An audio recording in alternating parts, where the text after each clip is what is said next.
সুপ্রিয় দর্শক, যারা বেকার আছেন তাদের উদ্দেশ্যে আমি দুটি কথা বলতে চাই। বেকার মানুষ আসলে সমাজের মধ্যে একটা বোঝা। তা এই বেকারত্ব সমাজের এই বেকারত্বটাকে ঘোচার জন্য আমরা বেশ কিছু পদক্ষেপ আপনাদেরকে দিতে চাচ্ছি। প্রিয় দর্শক, আপনারা যারা আমার এই ভিডিওটি দেখতেছেন তার আগে আমি আপনাদেরকে বলি যে যারা এখন পর্যন্ত লাইক কমেন্ট শেয়ার করেননি অবশ্যই লাইক কমেন্ট এবং শেয়ার করবেন। আর যারা আমার ভিডিওটিতে নতুন তারা অবশ্যই আমার চ্যানেলটিকে সাবস্ক্রাইব করে আমার পাশে থাকবেন। প্রিয় দর্শক, চলুন তাহলে আমরা আপনার বেকারত্ব জীবনটাকে কিভাবে অভিশপ্ত মুক্ত করতে পারি বা কিভাবে আমরা বেকারত্ব জীবনটাকে ঘোচাতে পারি সেই বিষয়ে দুটি কথা বলি।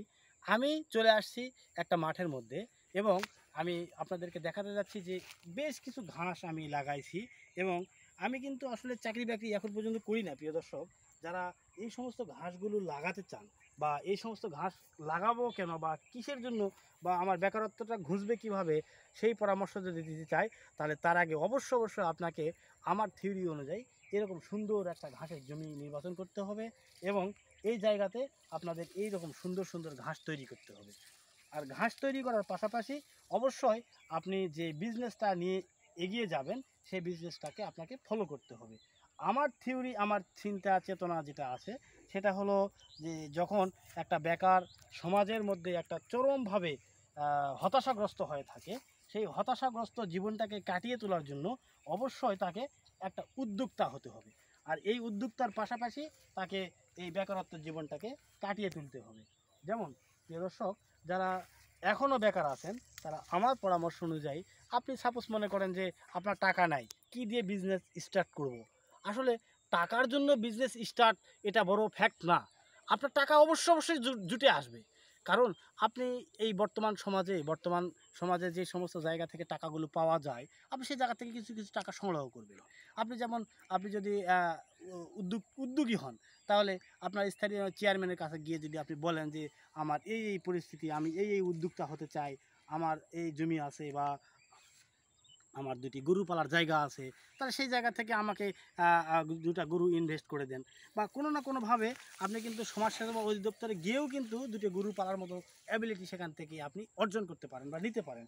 প্রিয় দর্শক, যখন আপনি এই দুইটা গরু আপনি সংগ্রহ করবেন, যেমন মনে করেন আমার যেটা খামার আছে সেই খামারে আমি দেখছি যে আমি প্রাথমিক অবস্থায় 5 লক্ষ টাকা ইনভেস্ট করে আমি 9টা গরু কিনছিলাম। এখন তো গ্রামগঞ্জে বিভিন্ন জাতের গরুগুলো পাওয়া যায়, একদম লোয়েস্ট গরুগুলো, এরকম গরুগুলো নিব।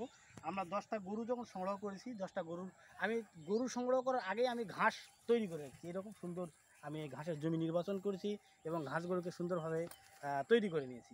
এই 10টা গরু 1 বছর যখন আমি পালছি, তখন এই 10টা গরু 1 বছর পালার কারণে আমার কি পরিমাণ প্রফিট আসছে সেই বিষয়টা আপনাকে একটু বলি। যেমন ধরুন আমি 10টা গরু প্রথমে কিনলাম, একটা গরু 50,000 টাকা করে দাম। তো 10টা গরু যখন আমি 5 লক্ষ টাকা দিয়ে যখন আমি গরুগুলো কিনলাম, 1 বছরের মাথায় অর্থাৎ 10 মাস পরে একটা গাভী বাচ্চা দেয়। এই গাভীটিকে যখন বাচ্চা দেয় তখন আমি 10টা গরুকে 1 বছর পরে এই 10টা গরু, প্রত্যেকটা গরু যখন বাচ্চা দিল তখন আমার 1 বছর অর্থাৎ 12 মাসের মধ্যে আমি 10টা গরু থেকে 10টা বাচ্চা পেলাম। এই 10টা বাচ্চা যখন আর 6 মাস আমি প্রতিপালন করব, এই বাচ্চাগুলো প্রতিপালন করার জন্য কিন্তু আমার আলাদা করে খরচ লাগতেছে না। জাস্ট ওই গাভীর দুধ দিয়েই কিন্তু বাচ্চাটা প্রতিপালন হচ্ছে এবং ওই গাভী যখন দেখা যাচ্ছে যে দুধ দিচ্ছে, তো এই গাভীর দুধ দিয়ে আমি ক্রয় বিক্রয় করে সেখান থেকে আমি আরেকটা এক্সট্রা আর্ন করতে পারতেছি। এক্সট্রা আর্ন থেকে কী হচ্ছে, ওই গাভীগুলোর খাবারও ওখান থেকে সমন্বয় হয়ে যাচ্ছে। একটা সময় দেখা যাচ্ছে যে 1 বছর 6 মাস অর্থাৎ 18 মাসের মধ্যে আমার 5 লক্ষ টাকা যখন 10 দোকানে 20টা গরু হয়ে গেল, আমার গাভী থাকলো, অর্থাৎ 15 মাসের মাথায় ওই গাভীগুলো আবার আমি হিটে নিয়ে আসে বীজ দিলাম। এখন দেখা গেল যে 10টা গাভী থেকে যে 10টা বাচ্চা আমরা পেলাম, এই 10টা বাচ্চা এক সময় আমার 6 মাস পরে আমার প্রত্যেকটা বাচ্চা আলাদা করে 50,000 টাকা করে আমার আয় চলে আসছে। যদি আমি আবার যেগুলো আমি হাটে সেল দিই, তাহলে 5 লক্ষ টাকা আমার কিন্তু অলরেডি ঘরে চলে আসছে। তার মানে 1 বছরে 5 লক্ষ টাকা ইনভেস্ট করার ফলে 5 লক্ষ টাকা লাভ আসছে, লাভ চলে আসছে আমার। আচ্ছা। আর যে 5 লক্ষ টাকা আমার ইনভেস্ট ছিল সেই ইনভেস্টটা আমার এখানে জমায় আছে। আর এক্সট্রা যে 5 লক্ষ টাকা আমার পকেট থেকে ইনভেস্ট করেছিলাম সেটা আমার কাছে উঠে চলে আসছে। পক্ষান্তরে আমি যে খরচগুলো করেছি 1 বছরে, এই খরচগুলো বিশেষ করে এই গাভীর থেকেই আমি পেয়েছি। দুধ বিক্রি আচ্ছা করেছি। আচ্ছা, মানে বা দুধ দুধ বিক্রি করেও দুধ একটা বিক্রি নির্দিষ্ট করে অংশ একটা থাকবে। নির্দিষ্ট অংশ চলে আসে, যা তবে আমার শ্রম গেছে, আমার মেধা এবং শ্রমটা আচ্ছা গেছে আচ্ছা। প্রচুর পরিমাণে, যাতে আমার শ্রমটা যখন আমি দিয়েছি আমি ওটাকে ক্যালকুলেশন করিনি। এখন আমরা চিন্তা করি যে আমার যে ইনভেস্ট 5 লক্ষ টাকা, এই 5 লক্ষ টাকা আমি 1 বছরের মধ্যে আমার রিটার্ন আমি রেখে দিয়ে আমার পকেটে 5 লক্ষ টাকা চলে আসছে। তাহলে আমি যদি চিন্তা করি যে এই 5 লক্ষ টাকা আমি যদি 12 মাস দিয়ে ভাগ দিই, তাহলে আমার ইনকামটা কোন জায়গায়? আমি 5 লক্ষ টাকা ভাগ হচ্ছে 12 মাস, ভাগ হচ্ছে 12 মাস, তাহলে আমার 41,666 টাকা প্রতি মাসে আমি কিন্তু ইনকাম করতে পারলাম এখানে, জাস্ট এই মাত্র 10টা গরু আমি প্রতিপালন করার মাধ্যমে। আর আমার অ্যাবিলিটি, আমি আমার এমন একজন সত্তা, আমার যদি 10 লক্ষ টাকা থাকতো তাহলে আমি 20টা গরুকেই কিন্তু আমি প্রতিপালন করতে পারতাম। এই ক্ষেত্রে আমার ফ্যামিলি একটু সাপোর্ট লাগতো। এখন যদি আমার সেই ক্ষেত্রে আমি 20টা গরু যদি প্রতিপালন করতাম, তাহলে কিন্তু আমার এখানে 80,000 টাকার উপরে পার মান্থে ইনকাম আসতো। তার মানে কেউ উদ্যোক্তা হতে চাইলে সে যদি তার যদি সদিচ্ছা থাকে তাহলে সে সেটা ইনকাম করতে পারে। তাহলে তার অনার্স মাস্টার যদি পাস নাও থাকে অথবা যদি শিক্ষিত নাও হয় তাও সেই টাকাটা ইনকাম করতে পারে 100% বুদ্ধি খাটিয়ে। আচ্ছা, অ্যাবসলিউটলি। অনেক সুন্দর একটা আইডিয়া আমরা আমরা শুনলাম। এই আইডিয়াকে কেন্দ্র করেই কিন্তু আমার এই খামার তৈরি করা।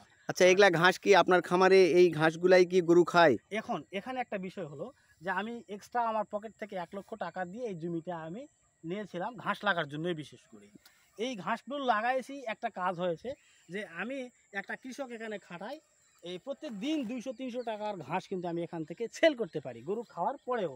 গরু যখন খাওয়ার দেখা যাচ্ছে যে 50টা ঘাসের বোঝা আমি কেটে নেই, এর মধ্যে 10টা 20টা বাইরে জায়গা সেল করে দেই, আর বাকি যে ঘাসগুলো থেকে যায় আমার অবশিষ্ট, এই ঘাসগুলো আমি আবার গরুকে আবার খাওয়াই দিই। তাহলে কি হলো যে আমার এখানে যে নিড়ানি খরচ বা সার গোবর ইত্যাদি যে জিনিসগুলো দেওয়া হয়, এটা এখান থেকে জমি থেকে এবার চলে আসে। আল্লাহ রাব্বুল আলামিনের উপরে ভরসা রেখে চাকরির পিছনে না ছুটে আপনি নিজে উদ্যোক্তা হবেন, এবং উদ্যোক্তা হয়ে আপনার দেখে আপনার পরিবারের, আপনার সমাজের, আপনার বাইরের, আপনার সারাউন্ডিং বন্ধু বান্ধব, তারাও চাকরির পিছনে না ঘুরে নিজের উদ্যোক্তাকে কাজে লাগায় আপনি সুন্দর মতো একটা পজিশন দাঁড় করাতে পারেন। একটা জিনিস বিশ্বাস রাখবেন, আল্লাহ দিলে কোনো কিছুই লাগে না। আপনার টাকার অভাব, এই টাকার অভাব আপনার দরকার নেই, আপনার সেটা চিন্তা করার দরকার নেই। আপনি 2টা গরু দিয়ে শুরু করেন। আমি হয়তো 10 টাকা পেয়েছি, যার কারণে আমি 10 টাকা ইনভেস্ট করতে পারছি। আপনি 2টা গরু দিয়ে শুরু করেন, একটা বছরের মাথায় আপনি 4টা গরু হবে, এবং এই সেকেন্ড ইয়ারে গিয়ে আপনার কী হবে জানেন, এই 4টা গরু আবার ডবল লাভ হয়ে যাবে। 4টা গরু থেকে আবার লাভ আসবে। আবার যখন থার্ড ইয়ারে যাবেন, তা থার্ড ইয়ারে আমার 8টা গরুর থেকে লাভটা চলে আসবে। আচ্ছা, আপনি